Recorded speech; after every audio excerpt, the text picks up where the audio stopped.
ඉතින් කොරියාවට ස්ටුඩන්ට් ඇවිල්ලා part time කරන්න පුළුවන්ද? පාර්ට් ටයිම් කරලා කොච්චර සල්ලි හොයන්න පුළුවන්ද?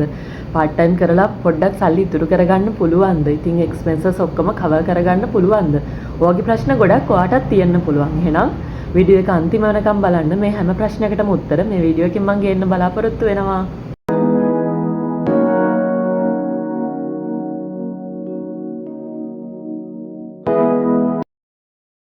Hi everyone. So, welcome back to Kodia at Korea. ඉතින් මගේ වීඩියෝස් බලන හැමෝටම මුලින්ම සොරි කියනවා. ගොඩ දවසකට පස්සේ තමයි වීඩියෝ එකක් ගේන්නේ. ඉතින් ඇත්තටම සොරි ඔයගොල්ලෝ ගොඩ දෙනෙක් මට පර්සනලිත් මැසේජ් දාලා කිව්වා වීඩියෝස් කරන එක නවත්තන්න එපා. ඔයා කියන ඉන්ෆර්මේෂන් ගොඩක් වැදගත්. ඒ නිසා ප්ලීස් වීඩියෝ කරන එක නවත්තන්න එපා කියලා. ඉතින් ගොඩාක් සොරි. ඇත්තටම ගොඩක් බිසි ස්ටඩීස් සහ පාර්ට් ටයිම් එක හරිම බිසි ෂෙඩියුල් එකක් ගෙවන්නේ. ඉතින් ඒක ගොඩක් අමාරුවෙන් තමයි මේ ටයිම් එකක් වෙන් කරගන්නේ ඔයගොල්ලෝ වෙනුවෙන් පොඩි වීඩියෝ එකක් ගේන්න.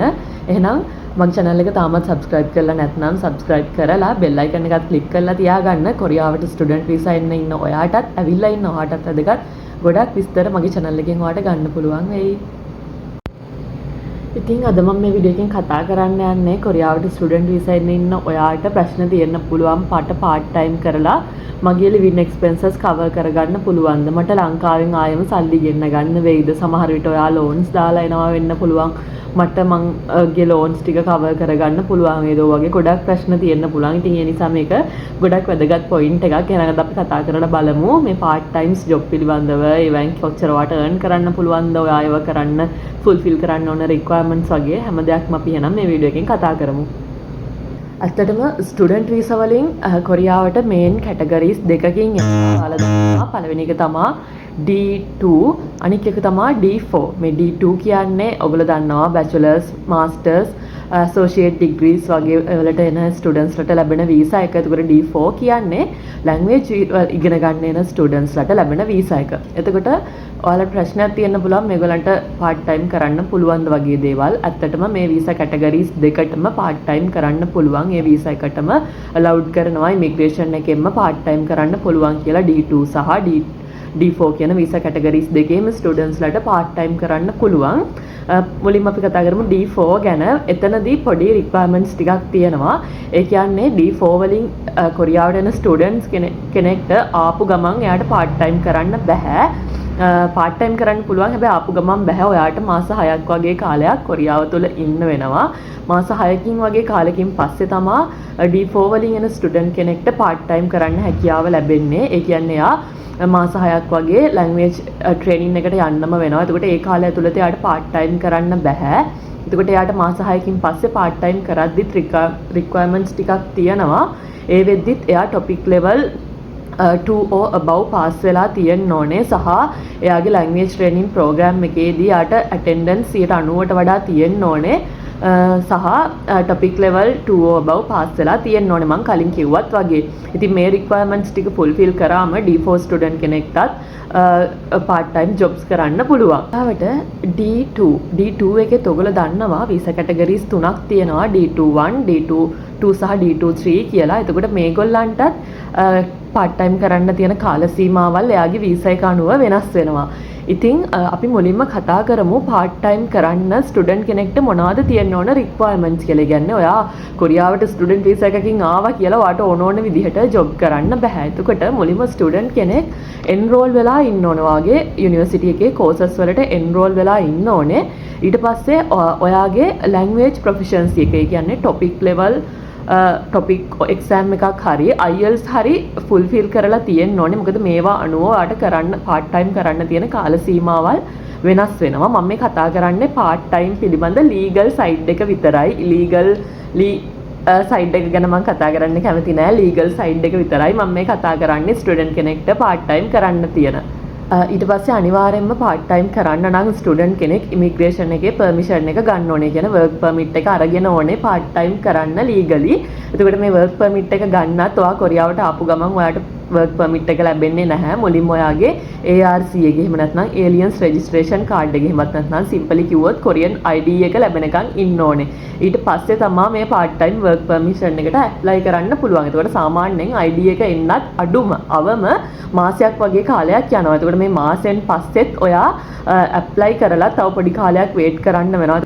එතකොට ආපු ගමන් ලීගලි වාට වැඩ කරන්න බැහැ. පොඩි කාලයක් ඒ කියන්නේ ARC එක ඇවිල්ලා permission එක ගන්නකම් පොඩි කාලයක් අනිවාර්යයෙන්ම wait කරන්න සිද්ධ වෙනවා. හිතන්න ඔයා part time illegally කරලා අහුනොත් මොනවා වෙයිද කොරියාවේ. ඉතින් අතරම ස්ටුඩන්ට්ස් ලට illegally වැඩ කරන්න බෑ. මෙහෙම illegally වැඩ කරලා අහුනොත් ඒක ඔයාට ප්‍රශ්න වෙනවා. මොකද ඔයාට දඩ ගෙවන්න සිද්ධ වෙනවා. සමහර වෙලාවට visa cancel වෙන්න උනත් පුළුවන් මේ වගේ illegal part time කරලා immigration එකට අහු වුණොත්. ඒ නිසා කොරියාවට ස්ටුඩන්ට්ස් ඇවිල්ලා legally වැඩ කරන්න try කරන්න work permit අරගෙන. මොකද ඔයාලට හරි clearly ඔයගලන්ට visa එකටම වැඩ කරන්න කාල සීමාවල් ලබා දීලා දෙනවා. ඉතින් මේ කාලෙදි වැඩ කරලා වගේ course fee cover කරගන්න පුළුවන්. ඒ නිසා illegal වැඩ කරන්න යන්න එපා. immigration අහුනොත් ලොකු ප්‍රශ්න වලට මුහුණ දෙන්න වෙනවා. ඉතින් අපි බලමු ඔයා මුලින්ම කතා කරන්නම් D2 කැටගරි එකෙත් masters students ලා සහ undergraduate students ලා කියලා කැටගරි දෙකක් තියෙනවා. එතකොට master student කෙනෙක් නම් එහෙම නැත්නම් graduate students ලා කියලා හඳුන්වන student කෙනෙක් නම් ඔයා topic level 4 or above තියනවා නම් ඔයාට සතියකට පැය 30ක් සතියකට පැය 30ක කාලයක් වැඩ කරන්න පුළුවන්. එතකොට මාසයකට ගත්තොත් පැය 120ක් ඔයාට වැඩ කරන්න chance එක ලැබෙනවා. topic level 4 or above හරි IELTS 5.5 වලට වඩා තියෙනවා නම් හරි. හිතන්න එතකොට ඔයාට ඒ ස්කෝර් එක නැත්නම් ඒ රික්වයර්මන්ට් එක ෆුල්ෆිල් කරලා නැත්නම් ඒත් ඔයාට සතියකට පැය 15ක් වැඩ කරන්න chance එක තියෙනවා master student කෙනෙක්ට නම්. එතකොට undergraduate student කෙනෙක් නම් එහෙම නැත්නම් bachelor එකක් කරන්න ආපු student කෙනෙක් නම් ඔයා topic level 3 or above තියනවා නම් ඔයාට සතියකට පැය 20ක කාලයක් වැඩ කරන්න අවස්ථාව ලැබෙනවා. ඔයාට සහ ඒකට IELTS certificate එක හරි තියෙන්න පුළුවන්. topic හරි IELTS හරි දෙකෙන් එකක් language proficiency exam දෙකෙන් එකක් තියෙන්න ඕනේ. ඔයාට ඒ requirement එක නැත්නම් ඔයාට සතියකට පැය 10ක වගේ කාලයක් තමයි වැඩ කරන්න ලැබෙන්නේ. එතකොට මම කලින් කිව්වා වගේ D4 ස්ටුඩන්ට් කෙනෙක් නම් එයාටත් සතියකට පැය 10ක වගේ කාලයක් තමයි වැඩ කරන්න අවස්ථාව ලැබෙන්නේ. ඊට අමතරව මම කියන්න ඕනේ ඕනම ස්ටුඩන්ට් කෙනෙක්ට weekends වල සහ holidays වල කියන රජයේ අනුමත holidays තියෙනවා. ඒකට ඒවය සහ vacation කාලයේ සීමාවක් නැතුව unlimited working hours allow කරලා තියෙනවා. එතකොට අර academic ඒ කියන්නේ semester එක අතර තුල තමයි අර විදිහට පැය ගණන් වෙන් කරලා තියෙන්නේ. එතකොට මේ විදිහට ස්ටුඩන්ට් කෙනෙක් වැඩ කරන්න මම කලින් කිව්වා වගේ language proficiency exam තියෙන්න ඕනේ. ඊට පස්සේ එයාගේ යුනිවර්සිටි එකේ attendance තියන් යන්න ඕනේ, enroll වෙලා තියෙන්න ඕනේ සහ GPA එක 2.0 වලට වඩා, ඒ කියන්නේ minimum GPA එකට වඩා වැඩියෙන් මේන්ටේන් කරන් යන්න ඕනේ. ඉතින් ඒ නිසා ඉගෙන ඔයා ඇකඩමික් වැඩත් බැලන්ස් කරගෙන තමයි ඔයාට මේ part time කරන්න අවස්ථාව ලැබලා දීලා තියෙන්නේ. කොරියාව ඇතුළත ඉන්න ස්ටුඩන්ට් කෙනෙක් වෙලා ඔයාට කැමති ජොබ් කරන්න බෑ. එතකොට ඔයාට ඉමිග්‍රේෂන් එකෙන් allowed කරපු ජොබ් කැටගරිස් ටිකක් තියෙනවා. එතකොට ලීගලි ඔයාට වැඩ කරන්න පුළුවන් මේ ජොබ්ස් වල විතරයි. උදාහරණ විදිහට රෙස්ටුරන්ට් කැෆේ වගේ ඒවා ඔයාට වැඩ කරන්න පුළුවන්.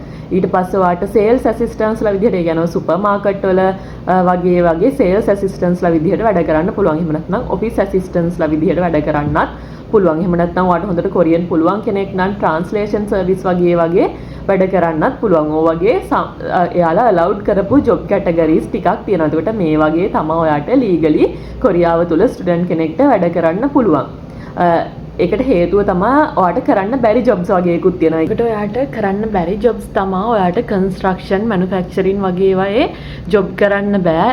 විශේෂ අවස්ථාවල ස්පෙෂල් පර්මිට් එකක් අරගෙන කරන්න පුළුවන් අවස්ථා තියෙනවා. හැබැයි usually ස්ටුඩන්ට් කෙනෙක්ට කන්ස්ට්‍රක්ෂන්, මැනුෆැක්චරින් වගේ ෆීල්ඩ්ස් වල ජොබ් කරන්න බෑ.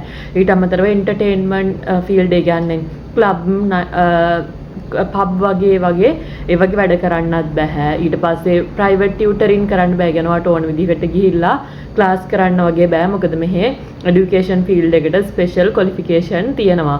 ඒවා කරන්න බෑ. ගඩ් ඩෙලිවරි සර්විස් වගේ දේවල් කරන්න බෑ. එතකොට ඇයි මේ දේවල් කරන්න බැරි හේතුව ඇයි මේ ඉමිග්‍රේෂන් එකෙන් ස්ටුඩන්ට් කෙනෙක්ට මේවා කරන්න එපා කියලා කියන්න හේතු තමයි හිතන්න කන්ස්ට්‍රක්ෂන් මැනුෆැක්චරින් වගේ ෆීල්ඩ්ස් වල රිස්ක් එක වැඩි කම්පැනිස් වල මැෂින්ස් එක තමයි වැඩ කරන්න තියෙන්නේ. එතකොට ස්ටුඩන්ට් කෙනෙක්ට රිස්ක් එක වැඩි. එතකොට යාලට කිසිම ට්‍රේනින් එකක් නැතුව එකපාරට ගිහලා මේ මැෂින් එක කරද්දී අනතුරු වෙන්න තියෙන සමභාවිතාව වැඩි. එතකොට ඔයගලන්ට normal worker කෙනෙක්ට වගේ ඉන්ෂුරන්ස් ඒ වගේ දේවල් නැහැ. ඔයගලන්ට තියෙන්නේ සිම්පල් ඉන්ෂුරන්ස් එකක්. එතකොට හදිස්සි අනතුරක් වුණත් ඔයාලට ඒවා කවර් කරගන්න හරි අමාරුයි. ඒ වගේ හේතු නිසා තමයි මේ විදිහට ඔයගලන්ට ඉමිග්‍රේෂන් එකෙන්ම මේ දේවල් ඉලීගල් කියලා මේ වගේ වැඩ කරන්න බෑ කියලා නීතියක් දාලා තියෙන්නේ. ඔයගොල්ලෝ වර්ක් පර්මිට් එක අරන් වැඩ කරද්දී මොකද්ද මේ ප්‍රොසීජර් එක කියලා ගත්තොත් මම කලිනුත් මේක මෙන්ෂන් කරලා තියෙනවා. ඔයගොල්ලන්ට ස්ටෑන්ඩඩ් ලේබර් කොන්ට්‍රැක්ට් එකක් කියලා යන කම්පැනියෙන් ජොබ් එක කන්ෆර්ම් වුණාට පස්සේ ඒගොල්ලන්ට එක්ක ඇග්‍රීමන්ට් එකක් වගේ එකක් රෙඩි වෙන්න තියෙනවා. ඒක එයාලගෙන් සයින් කරලා ගන්න ඕනේ. ඊට පස්සේ ඔයාලට යුනිවර්සිටි එකනොත් පොඩි ඩොකියුමන්ට් එකක් තියෙන ඇප්ලිකේෂන් ෆෝම් එකක්. ඒක සයින් කරලා යුනිවර්සිටි එකනොත් අප්‍රූවල් එක අරගන්න ඕනේ. ඊට පස්සේ වාගේ ARC කාඩ් එක ඒකේ දෙපැත්ත ස්කෑන් කරලා පාස්පෝර්ට් එක ඊට අමතරව ඔයාගේ ලැන්ග්වේජ් ප්‍රොෆිෂන්සි එක්සෑම් එකේ එවිඩන්ස් එක කියන්නේ IELTS හරි ටොපික් හරි සර්ටිෆිකේට් එක අවශ්‍ය වෙනවා. ඔයාගේ ඇකඩමික් ට්‍රාන්ස්ක්‍රිප්ට් එක අවශ්‍ය වෙනවා. ඊට පස්සේ එන්රෝල්මන්ට් සර්ටිෆිකේට් ඒ වගේ ඩොකියුමන්ට්ස් කිහිපයක් අවශ්‍ය වෙනවා. මේ දේවල් එක්ක ඔයාට තනියම උනත් මේක ඇප්ලයි කරගන්න පුළුවන්. හායි කොරියා වෙබ්සයිට් එකට ගිහිල්ලා ඔයාට account එකක් හදාගෙන ID password දාලා log වෙලා account එකකින් ඊට පස්සේ ඒකේ ඇප්ලිකේෂන් එකක් තියෙනවා. ඒ දේවල් ෆිල් කරලා ඒ කියන්නේ salary range ඔයාට accommodation provide කරනවද ඔය වගේ details ටිකක් තියෙනවා ෆිල් කරන්න. ඔයා වැඩ කරන දවස් ඒ වගේ දේවල් ෆිල් කරලා part time work permission එකට apply කරන්න පුළුවන්. එහෙම නැත්නම් ගොඩක් යුනිවර්සිටිස් වලට ඔයා මේ ડોකියුමන්ට්ස් ටික බාර දුන්නාට පස්සේ ඒගොල්ලෝ විසින්ම ඉන්ටර්නැෂනල් ඔෆිස් එක හරහා ඉමිග්‍රේෂන් එකට apply කරලා ඔයාට part time work permission එක අරන් දෙනවා. සාමාන්‍යයෙන් සතියක් මාසයක් වගේ කාලයක් ඇතුළත මේ දේවල් සබ්මිට් කළාට පස්සේ ඔයාට part time work permission එක හම්බෙනවා. ඊට පස්සේ තමයි ඔයාට work කරන්න allowed කරන්නේ. ඔයා මේ කාලය ඇතුළත ඒ නිසා part time work permission එකක් හම්බ වෙනකන් legally වාට වැඩ කරන්න බෑ. මේ හම්බෙලා හිතන්න ඔයා හදිස්සියේ job එක මාරු කළා කියලා. එතකොට ආයෙම දවස් 15ක් වගේ කාලයක් ඇතුළත immigration එකට දැනුම් දීලා ඒ දේවල් change කරගන්න ඕනේ. work permission එකේ location වෙනස් වුණා work කරන තැන කියලා ඒවා දැනුම් දීලා change කරගන්න ඕනේ. මෙහෙම නොකළොත් ඔයාට කනවා දැනුවත් වීමකින් තොරව ඉමිග්‍රේෂන් දැනුවත් කිරීමකින් තොරව පර්මිෂන් අරගෙන වැඩ කළේ නැතොත් මං කලින් කිව්වා වගේම දඩ ගෙවන්න සිද්ධ වෙනවා. වීසා කැන්සල් වෙන්න උනත් පුළුවන් ඒ වගේ අවස්ථා සිද්ධ වෙනවා. ඒ නිසා ලීගලි ස්ටුඩන්ට් කෙනෙක් ලීගලි වැඩ කරන්න. ඊගාවට part time ගැන කතා කරද්දී ඕගොල්ලෝ මගෙන් අහන ප්‍රශ්න ගොඩක් තියෙනවා. ඉතින් ඕගොල්ලෝ අහනවා part time ආපු ගමන් කරන්න පුළුවන්ද කියලා. මං කලින් කිව්වා වගේ D4 කෙනෙක්ට නම් ආපු ගමන් part time කරන්න බෑ. මාස 6ක් wait කරන්න වෙනවා. D2 student කෙනෙක් නම් at least ඔයාගේ ARC එක ඇවිල්ලා work permit එක ගන්නකම් මාස 2ක් වගේ කාලයක් wait කරන්න වෙනවා. මම මේ හැම වෙලෙම කියන්නේ මම මේ කතා කරන්නේ legal side එක.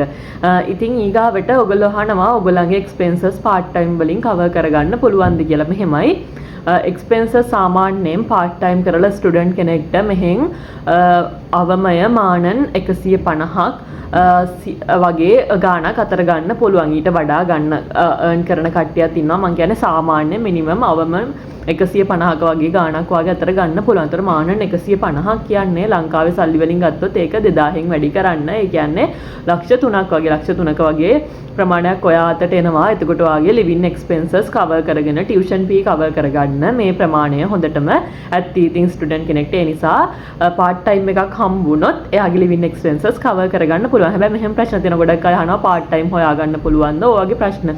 ඇත්තම කතාව කිව්වොත් කොරියාවේ මේ වෙද්දි part time හොයාගන්න හරිම අමාරුයි. ඒ කියන්නේ ඒකට හේතු තමයි අපිට කොරියන් ලැන්ග්වේජ් එකේ ස්ටුඩන්ට්ස් එන අයට ගොඩක් හොඳට බෑ. ඒකට කොරියන් අය කැමති නැහැ අපිට ජොබ් ඔෆර් කරන්න. අපේ ස්කින් කලර් එකට ඒගොල්ලෝ කැමති නැහැ. ඒ වගේ ප්‍රශ්න ගොඩක් නිසා අනික දැන් ගොඩක් ස්ටුඩන්ට්ස්ලා ඇවිල්ලා part time jobs අඩුයි. ඒ නිසා ඇත්තටම ජොබ් එකක් හොයාගන්න හරිම අමාරුයි. ඒ නිසා ජොබ් එකක් හොයාගත්තොත් ඒක හරියට කරගෙන ගියොත් ඔයාලට living expenses cover කරගන්න පුළුවන්. until that ඔයා ජොබ් එකක් හොයාගන්නකම් ඔයාලට හරිම අමාරුයි. ඒ නිසා ලොකු වෙහෙසක් දරන්න වෙනවා. ලොකු කට්ටක් කන්න වෙනවා. තියෙනවා අපේ භාෂාවෙන් කිව්වොත් part time job එකක් හොයාගෙන මෙහෙ stable වෙනකන් student කෙනෙක්ට ලොකු කට්ටක් කන්න වෙනවා. ඒ කියන්නේ ඒකට හේතු මෙහෙම තියෙනවා. දැන් master student කෙනෙක්ට නම් usually සතියට එක දවසක් වගේ තමයි normal. මම කියන්නේ research students ලා නෙමෙයි, normal master student කෙනෙක්ට සතියට එක දවසක් වගේ තමයි university යන්න තියෙන්නේ. ඒකට එයාට job එකක් කරන එක issue එකක් නෑ. දවස් 4ක් වගේ තියෙනවා. ඒකට එයාට job එකක් කරගන්න පුළුවන්. හැබැයි ඇත්තම කතාව undergraduate student කෙනෙක්ට සාමාන්‍යයෙන් සතියට දවස් 4 5ම යන students ලාත් ඉන්නවා. D4 අයට කොහොමත් එහෙමයි. ඉතින් ඒකට මේ ස්ටුඩන්ට්ස් ලාට part time කරන්න වෙලාවක් නැහැ. ඒකට part time එහෙම අපිට පුළුවන් හවස විතරයි කියලා එහෙම job offer කරන තැන් අඩුයි. ඒකට මේ ප්‍රශ්න නිසා part time හොයාගන්න අමාරුයි. ඒකට undergraduate students ලා නම් අතර මම දන්න ගොඩක් අය ඉන්නවා ලොකු කට්ටක් කනවා. සමහර අය අල ගලවන්න වගේ හරි අමාරු job කරලා තමයි යාලගේ expenses cover කරගන්න. ඒ නිසා මේ ගේවල් ගැනත් දැනුවත් වෙලා කොරියාවට එන්න ගොඩක් ලොකු කට්ටක් කන්න වෙනවා undergraduate students ලා වගේ නම්. මොකද යාලට vacation කාලේ තියෙනවා ඇති මුළු කාලෙම free තියෙනවා job කරන්න. ඊට අමතරව university යන දවස් ටිකක් යාලට ඇත්තටම ගොඩක් අමාරුයි. ඉතින් මේ දේවලුත් ඔයගොල්ලෝ ඔළුවේ තියාගෙන ඔයාලගේ plans ඉස්සරහට වැඩ කරන්න.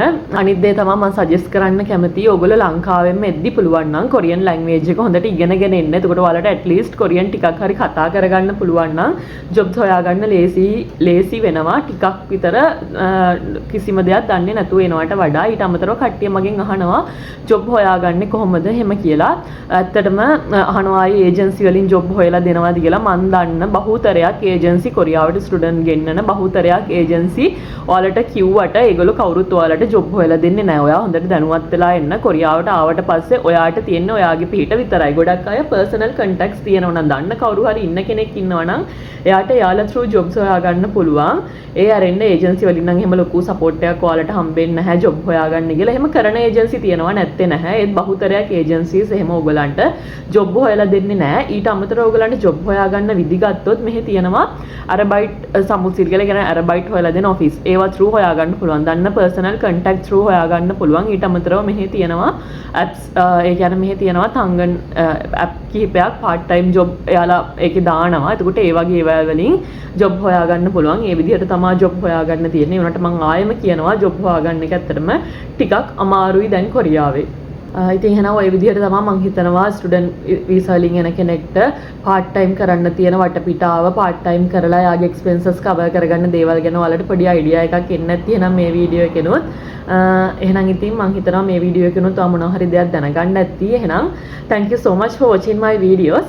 එහෙනම් මගේ channel එක subscribe කරලා bell icon එකත් click කරලා තියාගන්න. ඉස්සරහටත් මම පුළුවන් හැම වෙලේම මට chance එකක් හම්බෙන හැම වෙලාවකම මම ඔයගලන්ට වැදගත් වීඩියෝ එකක් ගේන්න බලාපොරොත්තු වෙනවා. එහෙනම් thank you so much.